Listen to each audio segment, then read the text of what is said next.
नहीं, बहू भी शादी होके जब घर आती है ना तो 8 साल के बाद शादी में कोई नहीं समझता कि ये लेगेसी इश्यूज है, मेरी सास के टाइम से चल रहा है। 8 साल में वो बहू उस घर की फुल फ्लेज मेंबर हो जाती है। तो इस देश का गरीब आज प्रधानमंत्री जी को बोले आभार है तो मुझे 2 टाइम का आपने खाना दिया है, ये आपकी सोच है? सुषमा जी का पूरा डायलॉग आप भूल गए। तो ये दत्ताची गाय, गाईचं दूध, दुधाची साय, साईचं दही, दहीचं ताक, ताकाचं लोणी, लोण्याचं तूप. श्रीमती सुप्रिया सुले जी. Thank you, sir, for giving me a chance to speak on the 193 on price rise. I appreciate all the points made by my several colleagues because it's a very, very important issue. And endlessly everybody has repeatedly talked about Sushma ji. Sushma ji यहाँ खड़ी होके महंगाई पे जब चर्चा करते थे, हम वहाँ बैठते थे. अभी भी मुझे याद है उनका एक एक शब्द तब का, कि तभी महंगाई पे हम पे टीका टिप्पणी जो करती थी बहुत शांति थी, हम सुनते थे क्योंकि हमको लगता था वो कुछ फीडबैक दे, और हमेशा उनके भाषण में कुछ सुझाव होते थे और हम उनके सुझाव सुनते थे और उन पर अमल करने की कोशिश भी हमारी यूपीए की सरकार करती थी. आज निशिकांत दुबे जी जब कह रहे थे बड़े बड़े नंबर्स और 60 सालों की बहुत अच्छा हिस्ट्री लेक्चर सुनाया उन्होंने, बहुत सारी बातें 60 साल की बोली उन्होंने, लेकिन अभी उनको भी वहाँ बैठे 8 साल हो गए.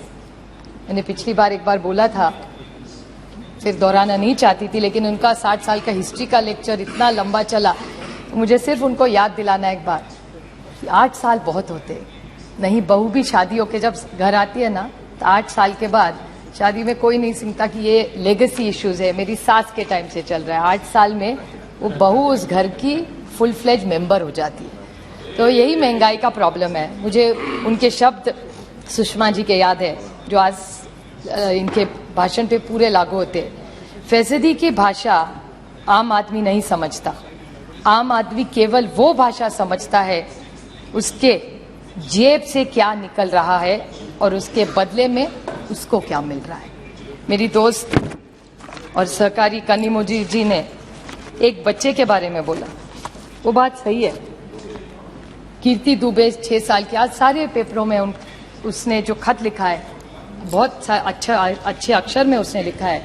मैं सिर्फ सरकार को पूछना चाहती हूँ, आज एक 6 साल की बेटी माननीय प्रधानमंत्री जी को खत लिख रही है और इनका ही नारा है बेटी पढ़ाओ और बेटी बढ़ाओ.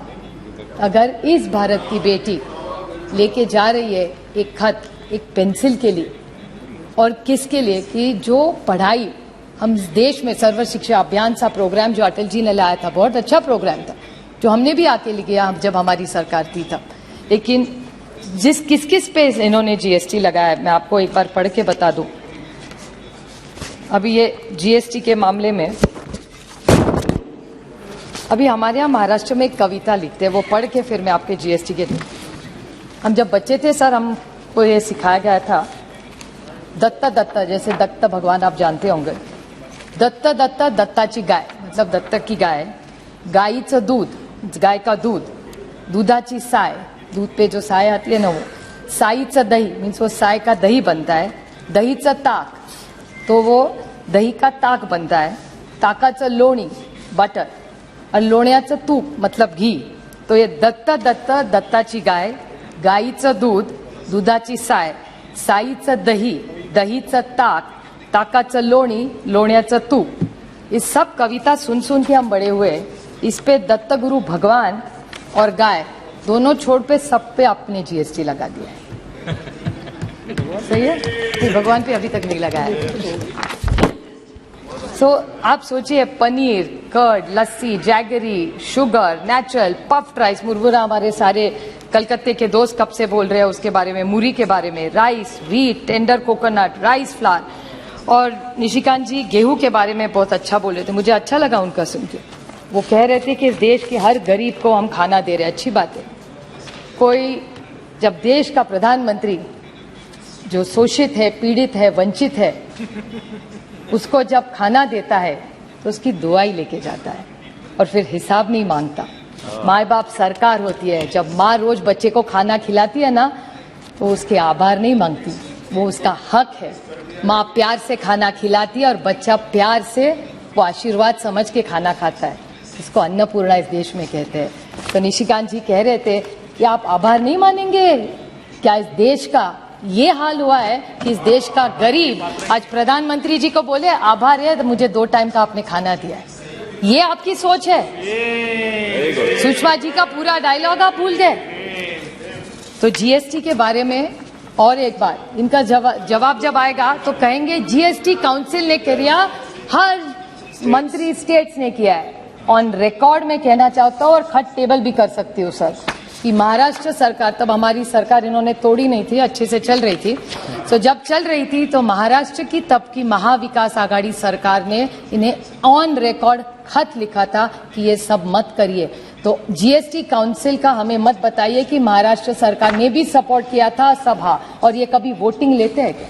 बहुत सारी चीजें मैंने पिछली बार भी माननीय वित्त मंत्री से पूछा था कि ऐसी कौन सी चीजें हैं जो ऐसी है कि या नहीं भी ऑन रिकॉर्ड वो हाँ या ना में जवाब दे कि आप सारी चीजें जीएसटी काउंसिल में जो पास होती है वो यूनैनिमसली होती है, अगर नहीं होती तो किस राज्य ने विरोध किया, ये हमसे दूध का दूध और पानी का पानी हो जाए, ये साफ हो जाए। क्योंकि हम सुन के थक गए कि जीएसटी काउंसिल, ये तो अच्छा इनको मिल गया, मेजॉरिटी सीन की है, एक बड़ा बहाना हो गया।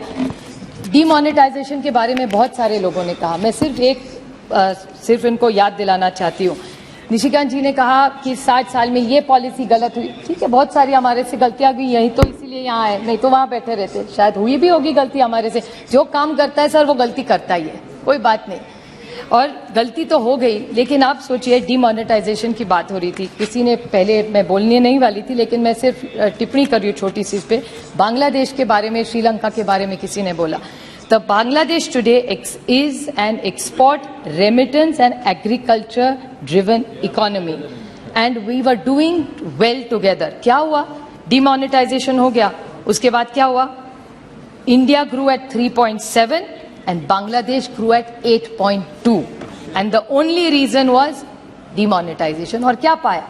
मैं दोहराना नहीं चाहती जो मेरे पहले वक्ता बोले हैं, लेकिन इतना पैसा मिल रहा है। You are absolutely right when you talked about it. I want to even ask the Honorable Finance Minister about how much money is in circulation. The CIC, he has quoted a lot of numbers. Anybody who knows, I'm not a finance expert, nor am I an economist, but this much little I know in finance, that whenever you overprint money, which is probably the right thing when you need it because you wanted to rise demand, so you needed to bring in the cash. I appreciate that.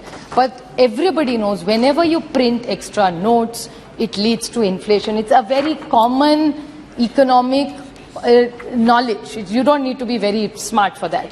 So in that case, when you are looking at reducing monies, why did you print so many notes? And what is the exact amount of in circulation? Because here at one level, you keep telling people to go to banks. I want to just bring this to your knowledge very quickly, that you are encouraging people to going to the banks, which is welcome. We've all worked very hard to make sure everybody in our constituency all goes to the bank. Sir आपको पता है खर्चा कितना होता है? अगर आप ATM withdrawal करें तो पता है कितने बार? Many banks allow up to 5 free transactions. So every time you, after the 5th time in some banks, आप पैसा निकालने जाओगे तो आपको पैसा देना पड़े, खुद के पैसे निकालने के लिए। व्हाइट का पैसा जो इन पे विश्वास रखे आप बैंक में रख रहे हैं, वो खुद का पैसा निकालने के लिए हमको पैसा देना पड़ रहा है। Debit card annual fee, Now what is the debit card annual fee? 99 to 75th, और बेचारे का घूम गया कहीं हो सकता है, उसको 200 रुपया उस पर और देना पड़ेगा अगर नया कार्ड बनाओ। बैंक स्टेटमेंट जो हक का अपना है, आपको प्रिंट चाहिए तो 50 या 100 रुपया। Money transfer to RGTS, money transfer to NEFT, service charges of basic bank, cash withdrawal from bank, checkbook charges. So at the rate we are going, only like that guy का दत्ता का problem, bank में भी वही problem है. Only going and getting out of the bank is free. Rest you have to pay for everything you have to Yes, pay. So I really want to ask this government, what is their thinking? Nishikant ji talked extensively about LPG. I just want to ask him one small question. I won't repeat all the points my earlier colleagues have said. But he said that the price was the same. But he forgot to mention that the government was paying the subsidy that time. The UPA government never let the cylinder go about 300 and 400. So where is this magic number of 1,000 that he's creating from? Yes. Only he knows, maybe we'll get a reply for it. Somebody talked about the falling rupee. I still remember Sushma ji, and it had pained me, so I'd like to quote her here. जैसे जैसे currency गिरती है, वैसे वैसे देश की प्रतिष्ठा भी गिरती है. So last just two small questions I want to ask her. I just want to ask her two very small questions. He talked about this cess question. I've never got a reply from this government. This government charges cess for primary education, secondary education, health, GST compensation, additional excess. So much cess gets collected. There are 12 ways you collect cess. Why don't you give this to the poor consumer? I think we need to, they deserve to do it. They talked about two very small points I want to just ask about this U-turn of this government. The government talked about wheat. So just literally last 2-3 points. That's all. In short. 2 points. I'll club it together, sir. This government made a policy. He talked about wheat. Now, what did this government do about wheat? उन्होंने एक दिन wheat policy की कि आप लोग बेच सकते. Within 3 days, there was a U-turn on that policy. There is complete ban. Why? एक बार आप कहते you have enough reserves. So when 2 rupees extra is going into the farmer's kitty, then why have you stopped? One side, is there? I want to ask this government, will you give me a white paper on WMO income? The other day, a mantri from here is saying, "Arey, dugna ho gaya, dugna ho gaya." Yes, you tell us Supriya ji, how it please is now dugna ho conclude. gaya. And last one point only, sir, this solar energy now they are saying GST. Now they keep saying that they have a complete kitty of coal, hydrogen, everything together, and it's going to be a green government. By 2030, they want to get rid of petrol, they want to get 20, it's only 8 years, sir. That's the commitment this government is doing. And when this solar energy, they're taxing everything at 18%. So, I mean, is the poor Prime Minister, who has a great vision, is confused by his own ministers? The policy that one Mantralaya is doing and the other Mantralaya is doing, they're misleading the Prime Minister of this country. Because in his speech, he keeps telling us that he's going to make sure that it's a green country, it's a safe country, it's going to be an affordable country to live in, while all his each departments comes with a different story. Please. So I'm really concerned as what he says and what happens in reality are two different. But मैं इतना ही सिर्फ कहना चाहती हूँ कि एक महिला वित्त मंत्री है आज, वो पीड़ा जानती है.